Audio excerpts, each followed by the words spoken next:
Hi mga kadars, good day! Sharing for you today our dental care for 2024. First na sumalang si Daddy, siya yung nagpa-cleaning at saka nagpa-pasta lang naman.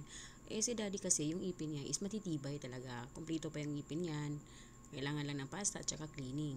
Ako ko talaga kasi yung first na priority dito kasi nga iilan lang ipin ko. Tapos may napansin akong may nasira kaya ako at si RR yung priority dito talaga. So ayan, madali lang yung ginawa sa kanya kasi nga cleaning at saka pasta lang naman isang ipin. Ayan, ako feeling hindi takot pero natakot yan, nanginginig yan. Humihingi pa ng salamin kasi nga titingnan ko kasi sana yung ipin ko kaso hindi ko makita. Ayan, nagsasalamin pa pero nanginginig, takot na takot. Sabi ko sa dentist, sana isave na yung ipin ko, hindi tanggalin kasi nga kung kayang isave kasi iilan na nga lang yung ipin ko, hindi ko kasi prioritize yung ipin ko kasi nga yung panganay ko is pinapabrace ko pa, mahal na, di ba?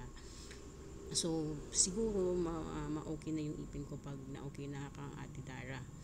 So, malapit na namang matapos yung bayaran kaya siguro later ako naman. Nakaka-boost ng confidence pag maganda yung ipin, di ba? So, siguro sasabihin ng iba na matagal na hindi pa ba ako sanay sa ipin ko, pero nag-dream din naman ako na mabigyan ko yung sarili ko ng perfect teeth. At the same time, mas ang sarap mag-smile pag maraming ipin. Ayan naman si RR, may tumubo na ng ipin sa baba. Tapos hindi namin mabunot yung ipin niya.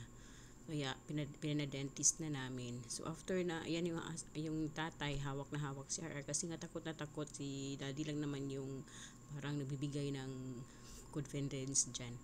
Tapos after putting the anesthesia, ayan, umiyak kasi masakit nga daw yung paglagay anesthesia. Pero ang dali lang nung binunot ng doc. Actually, ang bilis lang talaga natapos. So, naging okay naman siya. Ayan po yung after na bunot ang ipin, pinakain na namin ng Jollibee.